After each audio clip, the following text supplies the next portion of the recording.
In today's video, I'm going to teach you how to delete a deal in Pipedrive. If you've ever cleaned up your pipeline and realized a test record or an accidental duplicate slipped in, deleting is the quickest way to tidy things up. Before we begin, keep in mind that deletion is permanent. When you delete a deal, you remove the deal and the information stored in its timeline, so make sure you truly don't need it. If you simply want to keep the history for reporting, consider marking the deal as lost instead of deleting it. First, open the deal you want to delete. The easiest way is to go to your pipeline and click the specific deal card to open its detailed view.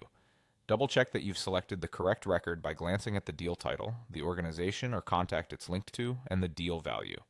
Taking a moment here can save you from removing the wrong item. With the deal open, look to the upper right corner of the screen for the three-dot More menu. It's the small icon with an ellipsis, typically beside the Edit button and other actions. Click that menu to reveal additional options that aren't shown by default on the page. From the menu, choose Delete. Pipedrive will prompt you to confirm, which prevents accidental removals.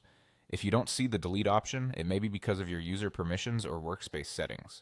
In that case, reach out to an account admin to check whether deal deletion is restricted for your role. When the confirmation window appears, read it carefully.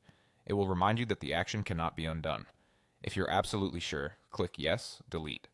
The deal will be removed right away. You'll notice it disappear from your pipeline view and from any lists or filters where it previously appeared. Reports and totals that included that deal will also update accordingly. Here are a couple of quick tips to keep your data safe while working quickly. If you're doing a cleanup, pause between deletions and refresh your view to confirm the right items are gone. And before removing anything important, you might want to check any notes or files on the deal's timeline and confirm they're no longer needed. That's it. Open the deal, use the More menu, choose Delete, and confirm with Yes, Delete. Thanks for watching, and I hope this helps you keep your Pipedrive pipeline accurate and clutter-free.